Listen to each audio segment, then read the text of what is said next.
नहीं, घबराहट तो वो एक बंदा ही घबराया फिर रहा है और बगैर वजह के फिर रहा है। अभी तो हुआ ही कुछ नहीं। बगैर अभी तो हुआ ही कुछ नहीं, बगैर वजह के फिर रहा है। हाँ, फिलहाल तो बगैर वजह ही है। 10 दिन रह गए। जी अस्सलाम वालेकुम नाज़रीन, breaking news with Aun Shirazi की एक और अहम एपिसोड में आपका होस्ट सैयद ओन शिराजी हाजिर खिदमत।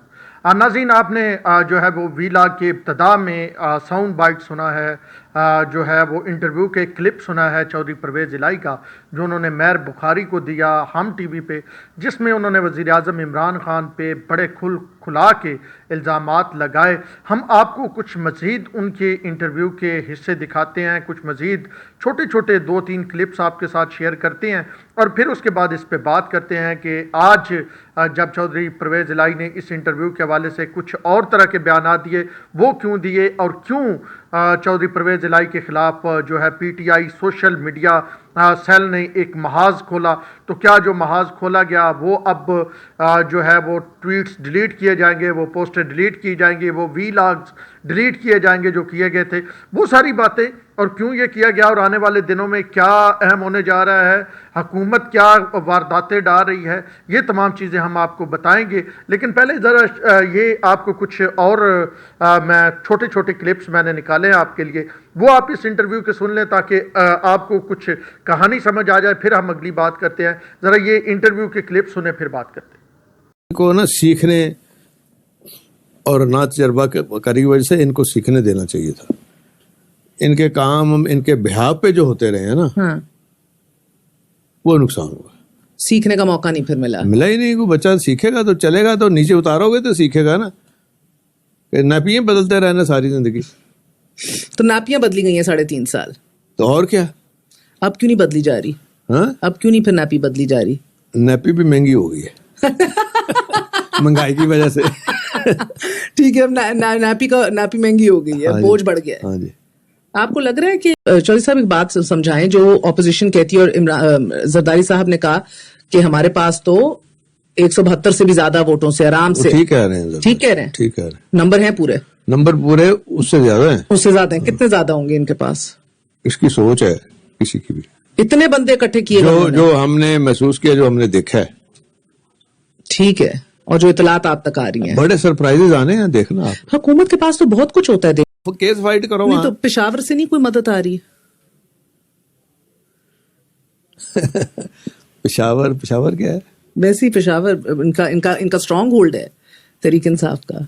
पेशावर चपली कबाब होते हैं। हाँ, अच्छे तो कोई पक्के तो नहीं आ रहे चपली कबाब? अब तो चपली आ रही है, चपल आ रहा है। अच्छा, नहीं आपको नहीं कोई चपली कबाब आए पेशावर से? नहीं आया है, लेकिन क्या होता है वो पेशावरी टिक्का कौन सा होता है? नहीं, पहले तो ताजा चर्बी टिक्का कौन सा है? चरसी टिक्का। हाँ, चरसी टिक्का है आपके लिए कोई? नहीं कोई नहीं, इसलिए कि वो आते आते खराब हो जाता है। अच्छा ठीक है, तो उधर से भी कोई मदद नहीं आ रही है? उधर से नहीं आ रही, मतलब कोशिश हो रही है वहां से भी मदद करने की, लेकिन अल्लाह का शुक्र है अल्हम्दुलिल्लाह कि वो अल्लाह ने काम कर दी है और किसी इंसान के बस की बात नहीं थी। तो अब बेहतरी आ गई तो बंदे को एक्सपोज होना। जी, तो आपने सुना कि परवेज़ इलाही बड़े खुलम खुला वज़ीर आज़म इमरान खान को वो बच्चा कह रहे हैं जिसे 3-3.5 साल में चलना नहीं आया। 3-3.5 साल में चलना नहीं आया का मतलब उनका कहने का ये है कि इस्टेब्लिशमेंट ने उसे गोद में उठाए रखा। जब भी कोई एतमाद के वोट का वक्त आया या सादक संजरानी का इशू या इत्तेहादी दूर होने लगे या कोई और इशू था, तो वज़ीर आज़म इमरान खान को जो है वो उनकी जो इत्तेहादी थे उनको किसी और ने कहा कि आप इमरान खान के साथ रहें। तो परवेज़ इलाही का वाज़ह इशारा जो था वो आपारा की तरफ ही था, क्योंकि इससे पहले भी हम सुनते आए हैं इस हवाले से। तो परवेज़ इलाही ने बड़े आप ये कहेंगे क्योंकि बड़े घाघ सियासतदान हैं, बड़े पुराने सियासतदान हैं, और पाकिस्तान में जो है इस्टेब्लिशमेंट की सियासत किस अंदाज में होती है, कौन कौन इस्टेब्लिशमेंट की जमातें हैं, इस्टेब्लिशमेंट डील किस तरह करती है, ये वो तमाम चीज़ें हैं जो परवेज़ इलाही बड़ी अच्छी तरह जानते हैं। और वो आप ये कहें कि नब्ज़ पे उनका हाथ होता है। तो जब परवेज़ इलाही ने ये कहा कि जनाब आप उनको उतारे तो सही, नैपियाँ महंगी होगी, नैपियाँ मुराद, नैपी से उनका मुराद था ये जो इत्तेहादी जमातें हैं, यानी आप इत्तेहादी जमातों के जरिए उनकी अपनी भी कोई कमियां कुताहियां थी वो जो है वो छुपा लेते थे। तो परवेज इलाही ने जब नेपी का लफ्ज इस्तेमाल, नेपी महंगी होगी यानी डिमांड कर ली उन्होंने खुद वजीर आला की। अच्छा वो MQM वाले हैं, वो गवर्नर की डिमांड किए बैठे हुए हैं। तो परवेज इलाही ने जो नेपी वाली बात की वो वाजे तौर पे कुछ लोगों को समझ नहीं आई। मैंने कहा जरा पहले ये नेपी वाली वजाहत कर दें, क्योंकि ये ट्विटर पे ट्रेंड चल रहा था और बहुत सारे लोगों ने मुझे मैसेज किया ये नेपी वाली क्या कहानी है। अच्छा कुछ ये पता था कि जो परवेज इलाही है उन्होंने नेपी की बात की है, लेकिन उन्हें आगे कहानी नहीं पता थी कि वो किस रेफरेंस टू द कंटेक्स्ट में परवेज इलाही ने नेपी वाली बात की है। तो अब जो परवेज इलाही ने वाजे तौर पे ये कहा कि जी अब हम नहीं चल सकते हुकूमत के साथ और बड़े मसाइल हैं और हुकूमत ने कभी भी हमें ऑन बोर्ड नहीं लिया। इमरान खान आए उन्होंने कोई बात नहीं की, हमारी तकरीबन मामला तय हो गया। फिर उन्होंने आसिफ अली जरदारी का जिक्र किया कि आसिफ अली जरदारी मुकम्मल तौर पे जनाब इस तमाम मामले में जामिन है।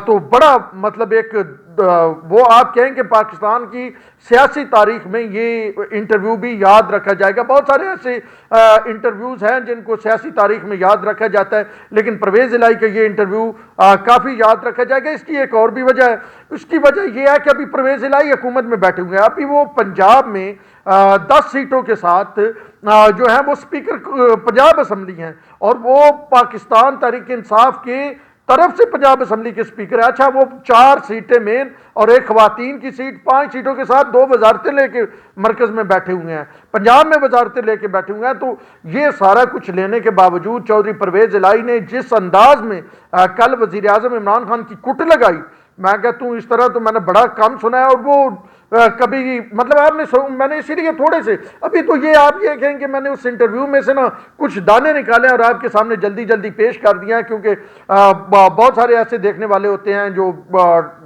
टीवी नहीं देख पाते या पूरा इंटरव्यू नहीं सुन पाते। तो मैंने ये कोशिश की ये दाने आपके सामने लाऊं।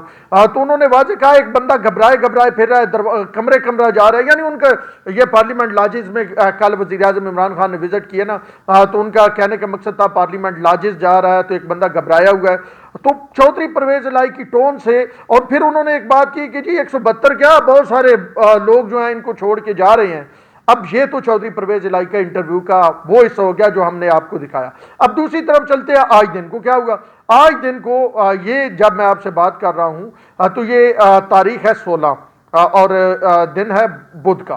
तो परवेज इलाही ने एक अब्बास शबीर को से बात करते, यानी अब्बास शरीफ से तो बात नहीं की, जरा मैं थोड़ी वो क्लियर कर दूं। अब्बास शरीफ ने खबर दी, जिसने भी अब्बास शबीर को बताया उन्होंने की कि जी परवेज खटक जो है वो नहीं जो है वो उन्होंने कहा कि हम परवेज इलाही को वज़ीर आला नहीं बनाएंगे। उन्होंने सीधी ना कर दिया है काफ लीग को। तो उसके बाद फिर एक चौधरी परवेज इलाही साहब का भी बयान आता है और वो कहते हैं हम हुकूमत की तादी हैं।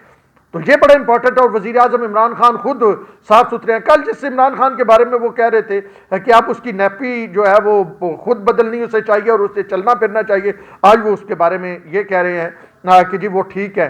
लेकिन ये चौधरी बरादरान की सियासत का एक आप कहें कि तरीक़ेकार रहा है। कल भी जब वो इंटरव्यू दे रहे थे मेहर बुखारी को, तो वो कह रहे थे कि मुनासिब वक्त पे हम मिल के ऐलान करेंगे, अभी हम हुकूमत में बैठे हुए हैं। तो वैसे परवेज इलाही साहब के लिए भी ये बेहतरीन ऑप्शन था कि हुकूमत उन्हें जो है वो बना दे वज़ीर आला, लेकिन इमरान खान उन्हें वज़ीर आला क्यों नहीं बना रहे। इमरान खान का और परवेज इलाही को वज़ीर आला बनाने में नून लीग का डर एक जैसे ही है।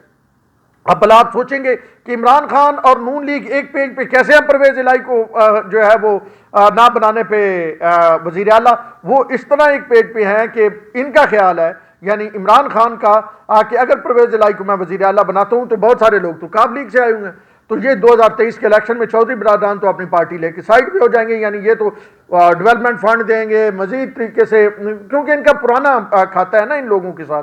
तो ये तो जनाब मेरी आधी से ज़्यादा पार्टी चली जाएगी। अच्छा यही खौफ है नून लीग को भी खौफ है कि क्योंकि चौधरी बरादरान बहुत अरसा नून लीग में रहे हैं, नून लीग के लोगों के साथ उनके राब्ते हैं, तो अगर उनको वज़ारत आला मिलती है तो फिर वो ही काम करेंगे जो वो पहले करते रहे हैं, यानी लोगों को तोड़ेंगे और बहुत सारे लोग चौधरी बरादरान की तरफ आएंगे। यानी इस मामले पे परवेज इलाही को ना बनाने पे एक सेम पेज पे है इमरान खान और जो नून लीग। लेकिन आसिफ अली जरदारी ने नून लीग को कुछ यकीन दहानियां करवाई हैं और इस मामले में भी जामन आसिफ अली जरदारी हैं, क्योंकि आपने परवेज इलाही के इंटरव्यू में वाज़ेह तौर पे सुन लिया जिसमें वो कह रहे हैं कि आसिफ अली जरदारी जामिन है। और आसिफ अली जरदारी ने कहा कि अगर आप अपोजिशन की ये हुकूमती इत्तेहादी जमातें जो हुकूमत से अलग होकर आपके पास आएंगी उनके साथ सही डील नहीं करेंगे तो मैं भी वापस चला जाऊंगा, यानी मैं इनके साथ खड़ा हूंगा। तो ये एक बड़ा स्टेटमेंट परवेज इलाही साहब ने दिया था। लेकिन अब ये नजर नहीं आ रहा कि इमरान खान की पार्टी परवेज इलाही को वजीर आला बनाए।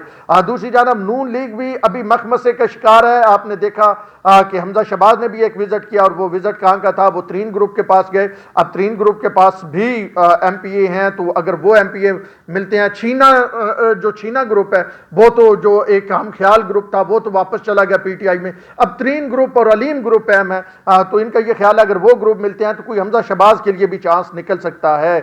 तो अब हर कोई अपने अपने कार्ड खेल रहा है। टाइम कम है क्योंकि आज 16 तारीख हो गई है और इसके बाद आप देख लें कि अगले कुछ दिनों में तो वैसे ही ये OIC के इजलास वगैरह और फिर पहले आ रहे हैं जनाब जो हैं वो अपोजिशन वाले PDM वाले यहाँ पे डी चौक और फिर हुकूमत वाले भी। लेकिन आज जो स्ट्रेटजी कमेटी का इजलास हुआ है पाकिस्तान तहरीक इंसाफ की, जिसमें असद उमर थे, आमिर कियानी थे और उनके साथ फिर फवाद चौधरी भी शामिल हुए, तो वो स्ट्रेटजी कमेटी जो है वो कुछ और स्ट्रेटजी बना रही है। वो भी ये स्ट्रेटजी तय कर रहे हैं कि हमने किस तरह डी चौक पे कब्जा करना है आने से पहले जो है अपोजिशन के।